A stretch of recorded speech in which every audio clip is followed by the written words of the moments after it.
Et maintenant, non, on est-tu à monter? Tous! Jusqu'à Olivier. Wow! Même Olivier en haut. Wow! Avec tes frères.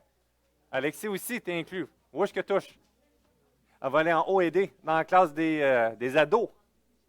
Il y a tellement d'être dans la classe des ados, là. Il reste quelques années encore, des petites croûtes à manger, là. Eh bien, aujourd'hui, je suis... on va m'assurer que j'ai la bonne heure. J'ai envie de reculer l'heure.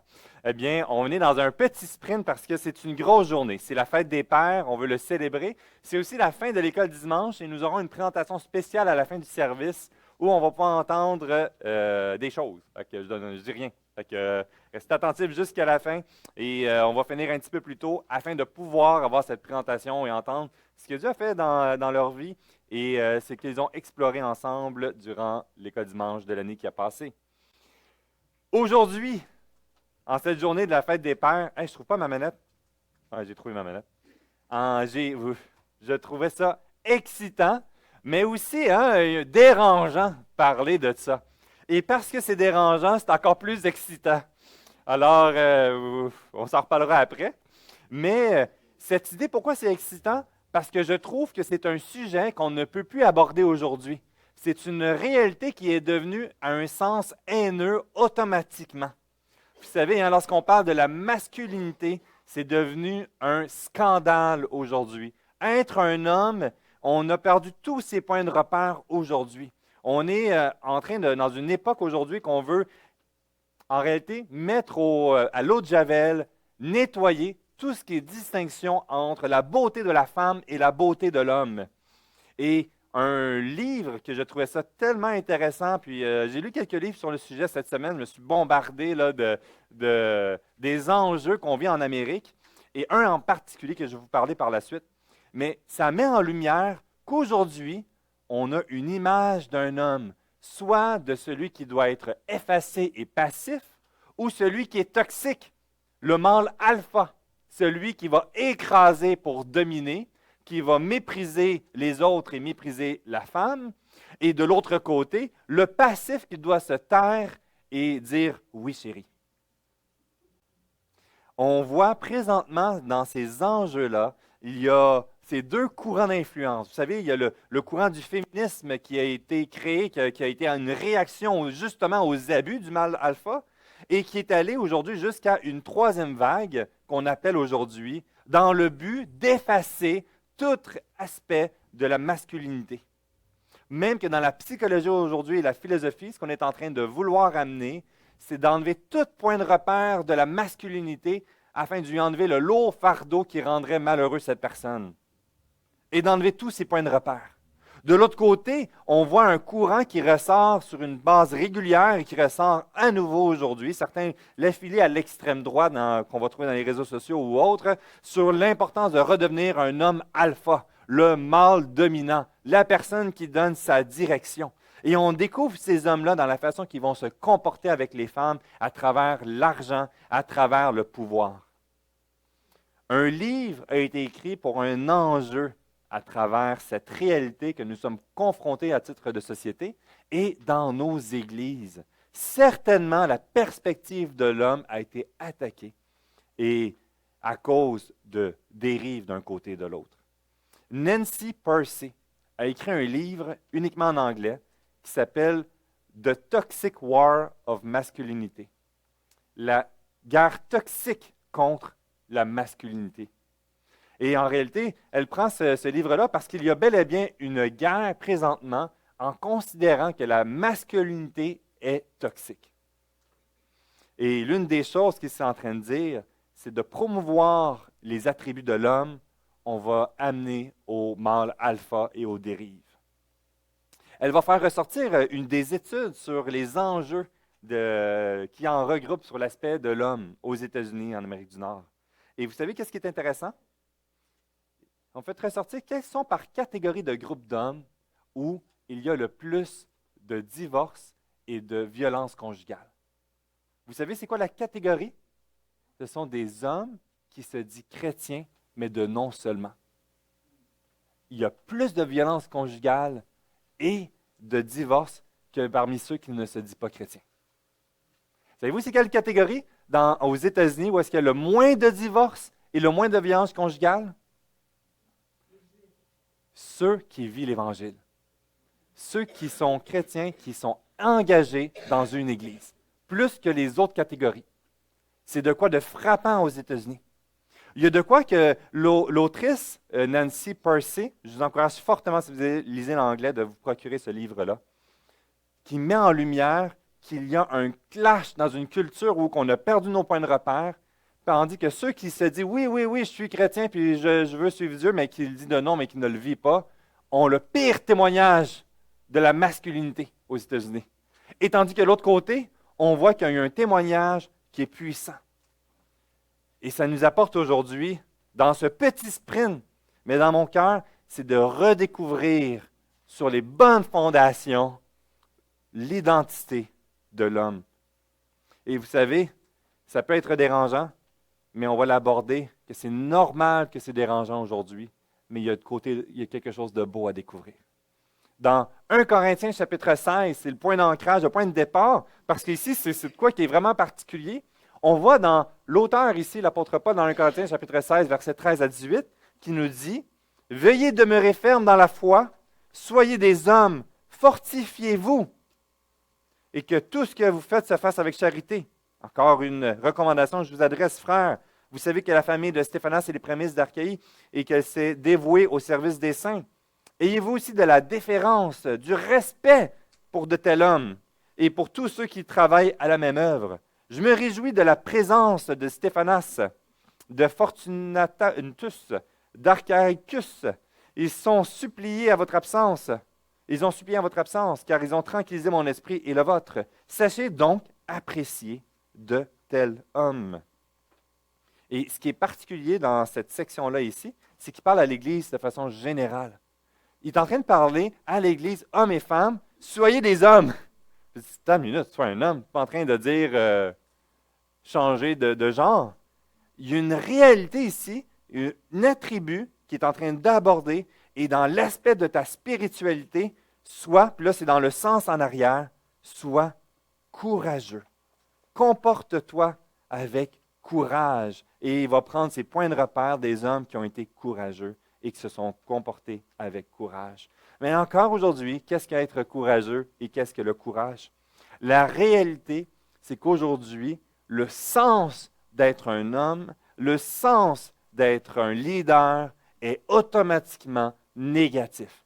Et c'est normal, c'est vrai. Et il y a un côté que c'est une bonne chose si on prend le modèle qui est ici sur Terre.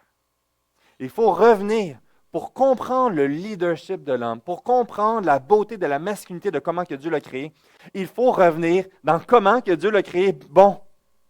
En quoi il a pris plaisir.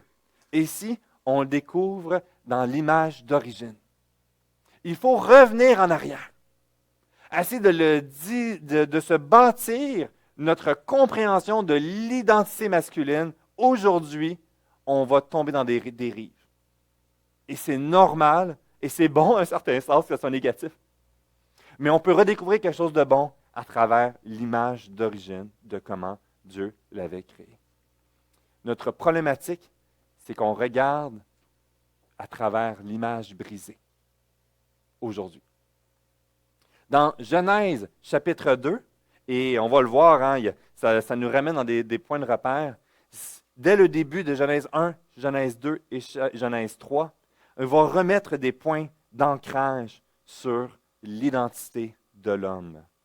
Ça commence ici, puis Dieu dit, Genèse 1, 26, 28, « Faisons l'homme à notre image, selon notre ressemblance, qu'il domine sur les poissons de la mer, sur les oiseaux du ciel, sur le bercail, sur toute la terre et sur tous les reptiles qui rampaient sur la terre. » Dieu créa l'homme à son image, il le créa à l'image de Dieu, il créa l'homme et la femme. Ça continue. Dieu les bénit.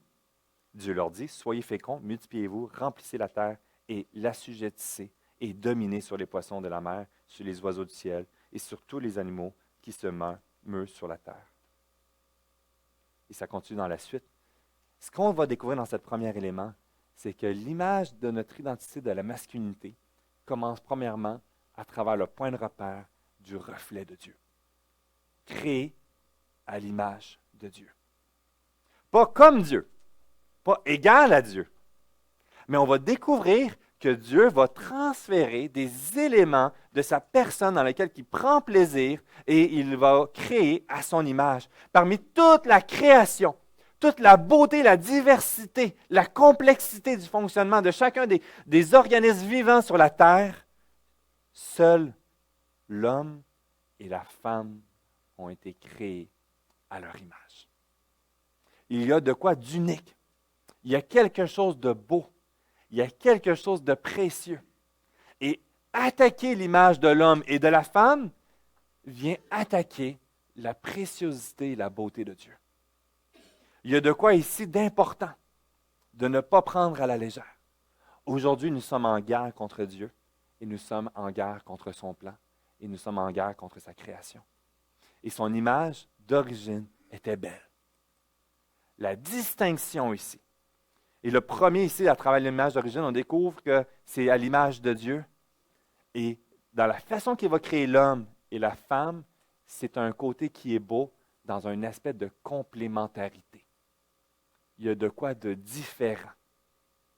On voit ici, on continue, dans Genèse 2, 24, c'est pourquoi l'homme quittera son père et sa mère et s'attachera à sa femme, ils deviendront une seule chair. Les deux ensemble vont former un. Un élément que, je ne suis pas en train de dire que les hommes célibataires ou que vous êtes seuls ou les femmes seules, vous êtes malheureux dans votre incomplet, quoi que ce soit. Mais ce qu'il est en train de dire, c'est qu'il y a des éléments de l'homme uniques à lui. Et il y a des éléments de la femme uniques à elle. Et ensemble, il y a de quoi de magnifique qui se produit dans le plan de Dieu.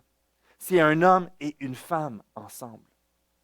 La beauté ici, ce qui est en train de nous amener aussi, c'est l'aspect de la complémentarité de chacun qui est différent et ne peut imposer de reproduire ce qu'il est à l'autre personne.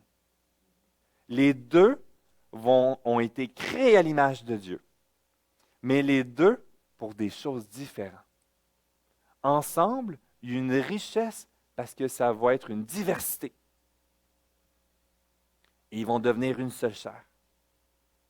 Ce qui est intéressant, c'est qu'on va voir ici dans la complémentarité, dès la Genèse, il y a des choses que Dieu va transférer à Adam, dès le début.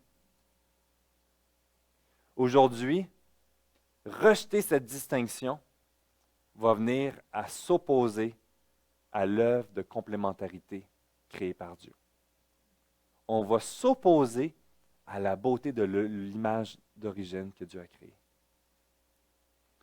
Et on va le développer par la suite à travers d'autres passages, ces distinctions-là qui sont importantes et qui sont belles à avoir.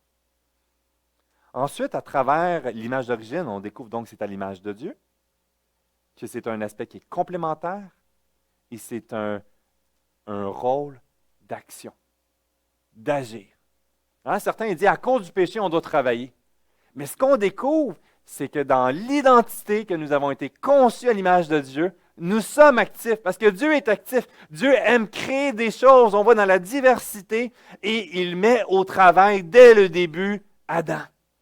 On le voit qu'il met en charge d'assujettir la création. Il met en charge, ici dans Genèse chapitre 2, verset 18-19, « Il n'est pas bon que l'homme soit seul, je ferai de lui un aide semblable à lui. L'Éternel Dieu forma de la terre tous les animaux des champs et les oiseaux du ciel et fit venir vers l'homme pour voir comment Adam allait les appeler, afin que tous portèrent le nom que lui donnerait l'homme. » Il me met au travail. Il le met actif. Ici, on voit cette beauté ici dans ce mandat que Dieu va lui conférer. Et Adam a une tâche qui est conférée à lui. Et Ève va le faire avec lui. On va le voir une contribution, puis on va le voir toute la suite, un soutien. Ce qu'on découvre dans ce premier élément-là, ici, dans l'image de base, c'est important, à titre d'homme, d'être actif. Puis vous savez, ce qui est incroyable, c'est qu'aujourd'hui, on est rempli de contradictions. On veut enlever les distinctions. On veut enlever les aspects du garçon et de l'homme. Puis je pense que vous avez déjà dit, mais la première classe de maternelle, on nous parlait que c'est beau, on va parler justement qu'il n'y a pas de distinction, puis que chacun peut se découvrir. Puis là, ils veulent mettre du maquillage sur les garçons pour montrer qu'il n'y a pas de distinction, puis tout ça. Ça va vraiment très, très loin à plusieurs niveaux. Mais dans la même rencontre, il nous dit que c'est important d'avoir un équilibre entre garçons et filles, parce que si c'est juste des filles, ça serait très différent. Il y a des contradictions de la sorte. On découvre aussi dans la réalité de comment que l'homme est construit, cet élément-là, on vit souvent, mettons, puis je vois dans mes enfants, des fois, certains ont de la misère de dormir, puis d'autres, ils font de l'anxiété, des inquiétudes, et puis parler avec un médecin à un moment donné, puis il dit, mais c'est un garçon, il faut qu'il soit actif, il faut qu'il dépense son énergie, il a besoin de donner un coup particulier qui est propre à lui. J'avais un enfant, je n'aimerais pas lequel, à tous les hivers, c'était des crises atroces. Incapable de le gérer dans la maison. Correction, corrige, on le reprend. Jusqu'à un moment donné, il a dit, il faut qu'il dépense son énergie. On l'a équipé au maximum, on l'a envoyé dehors, et là, il court comme un bon jusqu'à ce qu'il soit épuisé. Et là, dans la maison, il est bien. Il y avait une surcharge d'énergie qu'on essayait de juste étouffer. C'était sa masculinité, son énergie, son zèle, son côté prompt de foncer, parce qu'il a été créé pour être un fonceur actif. Et on le voit dès le petit âge. Le modèle selon Adam et le modèle de l'image que Dieu a créée, on voit deux modèles distincts. Le modèle d'Adam, on découvre une passivité. Souvent, on blâme Ève qui a péché, qui a pris le fruit interdit. Mais c'est Adam à côté qui était passif. Il n'a pas pris son rôle. On va découvrir l'idolâtrie à travers le modèle d'Adam, les abus. Et on va en parler par la suite. Ça nous apporte dans Éphésiens chapitre 5, qu'on découvre aujourd'hui, maintenant, qu'est-ce qu'on vit avec ça? On est confronté à la réalité que l'image de l'homme est tordue. Elle a été brisée dans la chute. Et aujourd'hui, notre image, elle est toute tordue. Et on a besoin de le recomprendre puis de ramener pour comprendre qu'est-ce qui est brisé. Dans Éphésiens, ici dans le chapitre 5, des versets 25 à 29, nous aborde ici cette réalité. Marie, aimez vos femmes comme Christ a aimé l'Église et s'est livré lui-même pour elle, afin de la sanctifier par la parole, après l'avoir purifiée par le baptême d'eau, afin de faire paraître devant lui cette Église glorieuse, sans tache ni ride, ni rien de semblable, mais sainte et irrépréhensible. C'est ainsi que les maris doivent aimer leurs femmes comme leur propre corps. Celui qui aime sa femme s'aime lui-même, car jamais personne n'a haï sa propre chair, mais il la nourrit et en prend soin, comme Christ le fait pour l'Église. On va découvrir ici cet aspect de cette distinction et le rôle de l'homme dans la façon que Dieu l'a amené, l'a appelé à être. Puis dans Éphésiens, c'est intéressant, c'est que c'était un contexte où que la femme était très élevée, ils adoraient la déesse Diane, il y avait un élément très matriarcal, très fort, et ça pouvait être une lutte justement entre l'homme et la femme dans ce contexte-là dans lequel l'apôtre Paul écrit à l'église d'Éphèse. Ce qu'il va ramener ici dans l'image tordue, il va ramener pour la raison de l'identité de l'homme. Et vous savez, la raison de l'identité de l'homme de ce siècle présent, il y a trois objectifs qui ressortent. Il va trouver sa valeur sur trois objectifs, sur trois fondements. Sur la richesse, sur l'argent.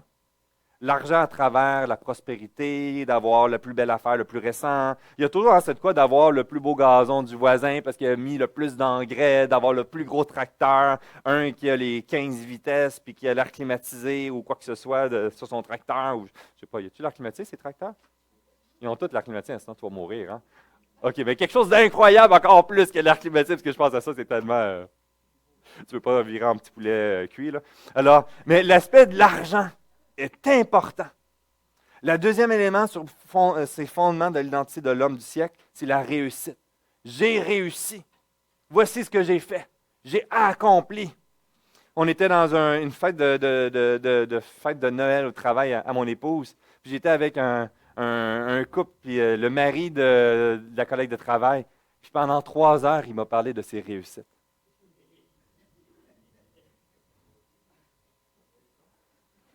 Hey, c'était long, longtemps.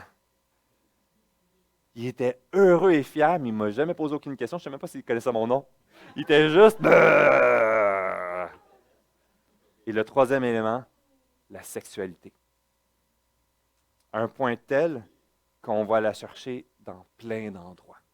Dans la pornographie, dans l'esclavage sexuel. On voit tout ce fléau. On parle de la Formule 1, on parle de l'esclavage sexuel. On parle des scandales de kidnapping de mineurs où est-ce qu'il y a eu des abus qui en ont découlé. Et ce qui est intéressant, j'écoutais justement sur le livre que je vous parlais là, avec Mme Nancy, et il parlait qu'ils ont voulu faire une étude pour voir le fléau de la pornographie dans la vie des jeunes, puis ils ont voulu faire des études pour voir les groupes de 20-25 ans, quelque chose de ces âges-là, pour voir c'est quoi les conséquences que quand tu n'as pas été exposé, puis les conséquences de ceux qui ont été exposés. Ils n'ont pas pu faire l'étude. Vous savez pourquoi? Ils n'avaient pas trouvé de personnes suffisamment en nombre qui n'ont pas été exposées à la pornographie. C'est un fléau dans lequel on cherche à trouver cette valeur, cette satisfaction, ce point de repère. Et toute la société promouvoit ça aujourd'hui. Au nom de la libération de l'épanouissement de la femme, on crée une destruction dans l'identité de l'homme. Puis je ne banalise pas la gravité dans le rôle de la femme, mais dans l'un des volets présentement, on veut libérer le corps de la femme, puis on n'est pas conscient du fléau que ça a dans le rôle de la femme, dans son identité, mais aussi dans l'homme. C'est grave. Ici, il y a une idée ici qui a été créée pour endosser une responsabilité de leader. Mais on va découvrir ici cette distinction-là dans ce cadre, dans l'image d'origine et non dans l'image tordue de ce qu'est le leader. Ici, de vivre le leader, non pour les fondements de ce siècle présent, mais créé en reconnaissant qu'il est un reflet à l'image de Dieu et qu'il a été créé pour la gloire de Dieu. Dans sa façon de vivre sa masculinité pour glorifier Dieu. Pour glorifier dans la façon qu'il a été créé et le pourquoi qu'il a été créé. On découvre ici la réalité de cette implication que ça vient avec Genèse 2. Puis les passages, autant que Jésus va utiliser que ici, dans les passages dans le Nouveau Testament, dans l'ensemble, qui est relié à l'identité de l'homme, ils prennent point d'ancrage, Genèse 2, l'image à l'image de Dieu, et dans le pourquoi qu'il a été créé. L'appel, dans la façon qu'il a été créé, est lourd de sens dans Éphésiens chapitre 5. Il y a une réalité spirituelle qui est en train de nous transmettre. Ce n'est pas pour assouvir les passions et les plaisirs et le mouvement des passions du cœur de l'homme. Ce n'est pas pour établir une autorité puis une puissance et prospérer. Ce n'est pas pour assouvir ce qui semble être important à tes yeux. On découvre ici dans le rôle de l'homme d'être un leader dans son foyer, d'être un homme leader dans son contexte de sa société dans laquelle il vit, mais à l'image de Christ. On l'a dit ici, plus tôt dans les expressions. Mais on découvre dans Éphésiens chapitre 5 une représentation de qui Jésus est et de comment il vit à travers sa relation dans l'Église. On est un petit reflet, messieurs, dans notre relation, dans notre maison, dans notre foyer, de qui Jésus il est auprès de l'Église. Ce qui est incroyable ici, j'ai pris un extrait, Kevin DeYoung l'a si bien dit. Dieu veut manifester quelque chose à travers le mariage en rejetant les différences. On empêche le plan du mariage de rayonner, de s'exprimer à travers le mariage. Dieu a donné un époux, un partenaire, des relations sexuelles, des enfants. Mais Dieu l'a surtout créé pour révéler le profond mystère de Christ et de son Église. Afin de pouvoir discerner la beauté de la relation avec Jésus et l'Église, c'est la gloire de Dieu qui est en jeu en s'attaquant à la relation du couple. On découvre quelque chose de magnifique. On découvre de quoi qu'une relation que la femme va prendre plaisir à soutenir son mari et son mari à vivre le leadership à l'image créée d'origine et non celui brisé. Et ensemble, il y a une glorification de l'œuvre de ce que Dieu est en train de faire. Puis ce qu'il est en train de dire, c'est qu'on, sans Christ, on ne peut pas vivre ça parfaitement. Un va être appelé à le vivre du mieux qu'il peut, mais va être continuellement confronté à relâcher l'aspect de Jésus dans son couple pour prendre soin de son partenaire, sa partenaire. Ce qu'on découvre ici aussi, ce qui est vraiment frappant, c'est qu'on ne peut pas saisir la beauté du couple dans sa complémentarité si on n'a pas saisi la beauté de l'Évangile dans ma propre vie. Souvent, l'un des arguments qu'on n'est pas prêt à suivre Jésus, c'est qu'on n'est pas prêt à se soumettre à lui. Je ne veux pas perdre le contrôle de ma vie. Je me restreins de la bénédiction de me laisser prendre soin de lui en voulant garder le contrôle. Et sans que je n'ai pas saisi et goûté l'amour de Jésus dans ma vie. Dans la façon qu'il est le chef de l'Église, qui prend soin de nos âmes, qui nous accompagne, qui n'est pas toujours dans le coin avec un bat de baseball prêt à te frapper quand tu désobéis ou quand tu doutes de lui. De découvrir comment il fait le ménage dans notre vie, comment l'œuvre de la Trinité s'opère, comment il va protéger son Église. Toute la beauté de l'œuvre de Jésus qui se manifeste jour après jour au quotidien dans sa famille, dans son Église qui lui appartient. Si on n'a pas saisi ça, on ne peut pas saisir la beauté du couple qui glorifie Dieu et que le mari le vit à l'image de Jésus qu'il fait dans son Église. Alors, messieurs, on pourrait prendre rapidement et dire « Femme, soumets-toi » et on est en train de faire le leader à l'image d'Adam, qui a été brisé, puis que là, il blâme sa femme et autres. C'est l'homme masculin alpha de ce monde. Ce qu'il est en train de dire ici, c'est sois un leader à l'image de Jésus. Imprègne-toi de l'Évangile jour après jour. Il reconnaît, on continue ici, la distinction dans la complémentarité. Dans la distinction de la complémentarité, c'est de célébrer les différences. C'est de ne pas mépriser ni convoiter les différences de ton épouse ou de l'épouse envers l'homme. Et souvent, ce qu'on va voir ici, c'est qu'on va tomber dans la critique parce que l'autre ne fait pas comme nous. L'autre ne voit pas comme nous. On va utiliser un humour méprisant envers l'autre. On va taquiner, mais négativement, l'un et l'autre. Et là, on brise la distinction et la beauté de l'un et l'autre complémentaires. Cette idée ici de l'image tordue, on a une lutte au quotidien à reconnaître que nous ne sommes pas pareils, que nous ne vivons pas les choses de la même façon. Hein, souvent, il y a plusieurs volets, je n'ai pas le temps, il faut que je saute ça. Et dans cet aspect-là, de se rétablir le leadership dans lequel que Dieu nous a institués. Puis un des beaux modèles, c'est Déborah dans l'Ancien Testament. Déborah, qui est une période où c'est une femme forte de caractère, elle avait une grande influence, elle a amené le peuple d'Israël à la guerre. Mais elle va reprocher Barak son refus d'avoir pris son leadership. Et elle va le prendre parce qu'il ne le prenait pas.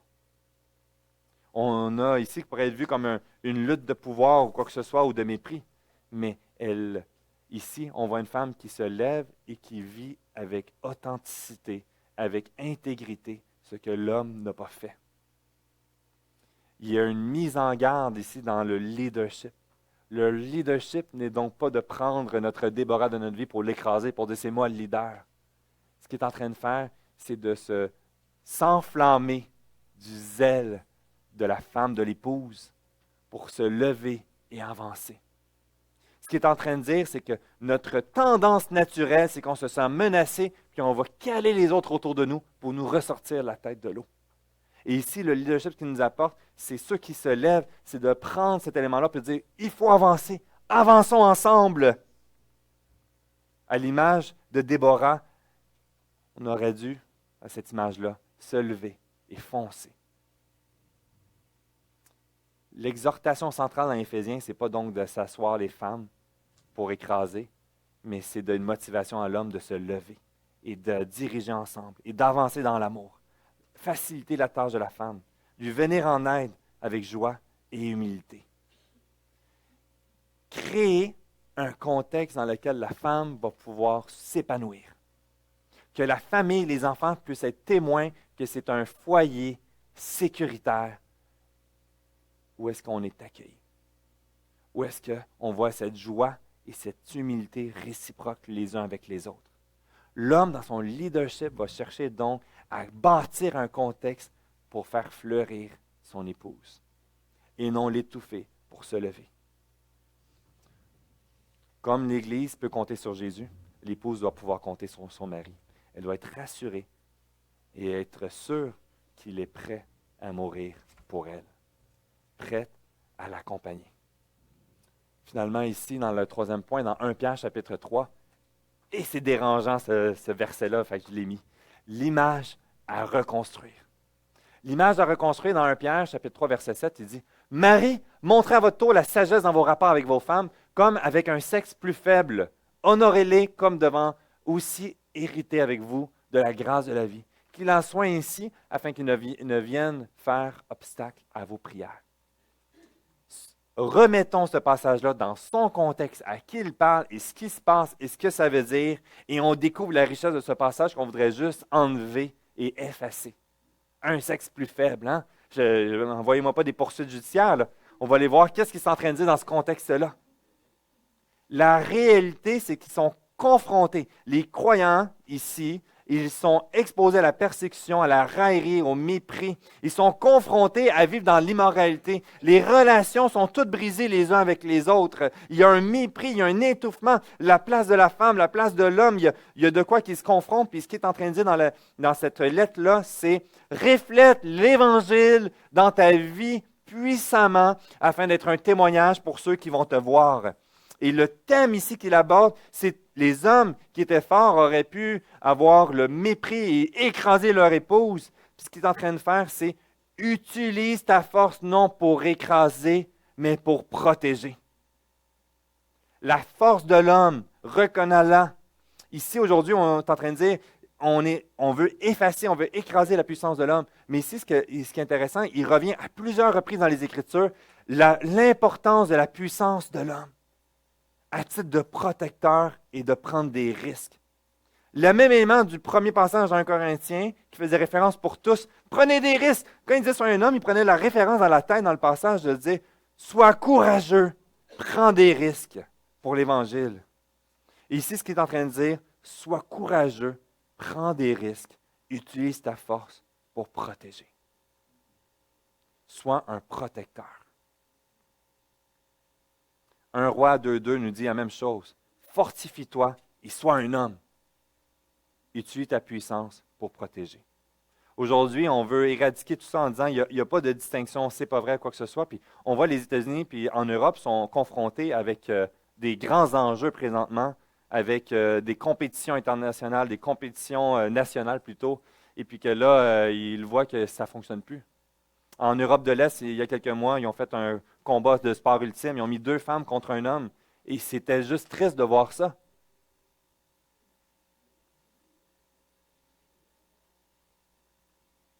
La puissance que l'homme a, son énergie ne doit pas être étouffée. Il doit lui donner du gaz. C'est la même chose, c'est qu'il doit trouver une façon de dépenser son énergie, de la mettre, mais à la bonne place. Pas pour écraser, pas pour contrôler les circonstances, mais pour faire fleurir sa maison, pour la protéger. Sa force, elle est importante et il doit l'utiliser en glorifiant Dieu. Et le cœur de l'homme. On voit cette idée du cœur qui ressort et on le découvre ici dans « Honorez-les comme devant hériter aussi avec vous dans la grâce de la vie ». Dans Marc 10, 45, il nous dit en effet, le Fils de l'homme est non venu pour être servi, mais pour servir et donner sa vie en rançon pour beaucoup. Un cœur de serviteur. Sois un leader à l'image d'origine à travers Jésus-Christ qui aime son Église, et sois un serviteur, donne ta vie. Es-tu prête à mourir pour ta famille? Trop souvent, c'est non. Notre confort prend la première place. Sommes-nous prêts à nous lever et découvrir ce que Dieu veut faire dans nos vies? Et là, j'avance.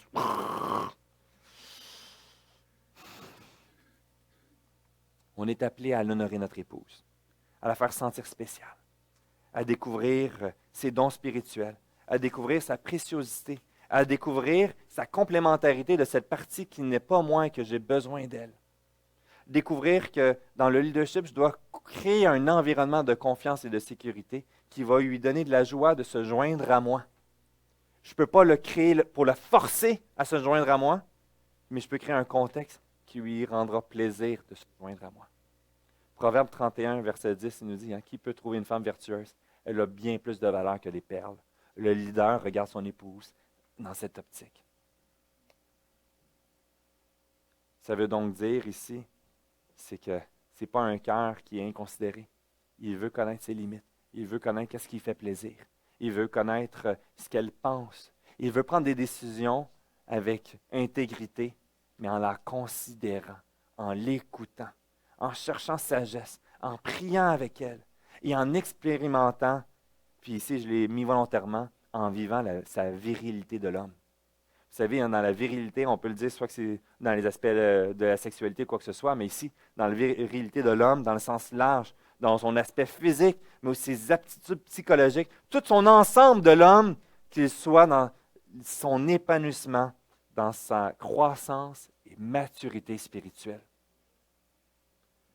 Le leader est actif à faire lever, prendre participative son épouse, à la considérer, ensemble, à chercher les voies et à être le modèle qui avance dans sa croissance spirituelle, qui avance dans sa recherche de la croissance spirituelle de son épouse et de sa famille. Que les gens autour soient témoins de cette paix qui repose dans l'Église. Que les gens, quand ils viennent à l'Église, puissent voir « Wow, ça me frappe parce que je vois l'amour des gens puis je veux connaître cet amour-là. » Mais qu'ils viennent dans ta maison puis qu'ils disent « Wow, ça me frappe, c'est une famille qui s'aime. » C'est la responsabilité à bâtir ensemble, à construire. Et ça ici, ça travaille la bienveillance et non la critique. Non l'imposition, mais à bâtir ce lien de confiance. Ici, dans les applications, on voit rapidement comment faire.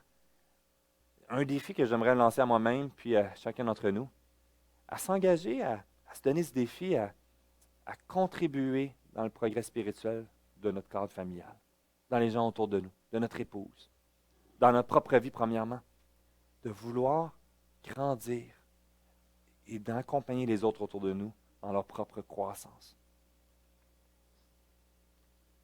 De s'assurer que l'environnement dans lequel tu te retrouves est sain, que tu sois un collègue de travail, que tu ne sois pas un collègue toxique qui est toujours en train de mépriser les autres, qui a un mauvais témoignage, mais de vivre l'Évangile, que ce soit dans ton foyer, auprès de tes enfants, dans l'Église, à l'extérieur. En montrant ton propre besoin de goûter la grâce dans ta vie pour la déverser par la suite. Ta propre intimité avec le Seigneur Jésus pour l'accompagner aux autres. Le premier à pardonner, à se repentir, à faire grâce. De prier fidèlement pour ceux autour de toi. Et puis vous savez ce qui est intéressant, c'est que la mise en garde ici, dans la fin du verset 7, est réservée aux hommes. Tu es responsable et prends-en soin parce que ça va faire un obstacle à tes prières devant Dieu. Dieu peut résister à écouter tes prières parce que tu ne prends pas soin de ton foyer. Spécial, hein? C'est une mise en garde qui est réservée aux hommes. Perdons pas notre temps. Ici, dans la conclusion, le scandale de la masculinité, changeons ça pour la splendeur de la masculinité, mais à l'image de comment que Dieu l'a créé, de quoi qu'on veut aspirer à regoûter, à découvrir, à résister aux tensions extérieures. Et puis, j'avais une citation d'Alexander Strauss qui dit, si le mari est appelé à être la tête de la famille, l'épouse en est le cœur. Cherche son cœur. Cherche à découvrir ce qui prend plaisir. Découvre dans la façon que Jésus prend plaisir à aimer et prendre soin de son Église et approprie-le dans ta propre relation avec Christ et déverse-le dans ta relation avec ton épouse, dans ta famille. Dieu, selon John Piper, nous a créés à son image et nous l'avons gâché à tel point qu'elle est à peine reconnaissable aujourd'hui. Jésus est la réponse. Il vient à travers notre foi. Il va nous pardonner, il va nous purifier. Il va commencer ce processus qu'on appelle la sanctification. Et ça terminera par la gloire de Dieu qu'il avait prévue dès le commencement. L'image de l'homme et de la femme a été brisée au péché, mais un jour, il va le restaurer parfaitement, puis on va le goûter parfaitement. Puis en attendant, on est appelé à le goûter un petit peu, de se laisser transformer, puis on va voir des petits éclats de ce que Dieu avait préparé pour nous et qui va nous faire goûter un jour dans sa présence. Alors, pour terminer, j'aimerais terminer par cette prière ensemble. Fermons les yeux et courbons-nous. On a besoin encore aujourd'hui de reconnaître que cette image brisée, le Seigneur Jésus veut le faire restaurer dans nos vies. Seigneur Dieu, je veux vraiment te remercier pour tout ce que tu fais dans nos vies. Je veux vraiment te remercier pour cette grâce qu'à travers cette folie d'avoir rejeté ton plan, tu savais qu'on allait le faire, qu'on allait le mépriser, qu'on allait développer une aversion contre ta sainteté et de ce que tu as créé comme étant bon, en attaquant ta propre gloire. Et tu as déversé ton pardon à la croix, malgré tout, pour chacun d'entre nous. Il y a de quoi que tu veux nous faire goûter aujourd'hui. Et qu'à travers peut-être notre relâchement, notre passivité ou notre domination, il y a une œuvre de restauration que tu veux faire dans notre vie, dans notre couple, dans nos foyers, dans l'Église, au quotidien, au travail. Seigneur Dieu, on veut vivre et célébrer la fête des papas dans cette occasion de la célébrer selon ce que tu as établi comme bon. On a besoin de remettre nos vies entre tes mains et se laisser transformer à ton image, par ta grâce et pour ta gloire seule. Amen. Amen. Alors, je vous souhaite une bonne fête des papas. Je vous souhaite une bonne fête aussi dans cette célébration de la distinction. Pour ça, la fête des mères, la fête des pères est importante parce que la femme est précieuse. Elle a une place. Elle a une identité bien particulière, propre à elle, et il faut la célébrer. Et la même chose pour les hommes. J'aimerais inviter l'école dimanche pour cette présentation spéciale de la fin de l'école du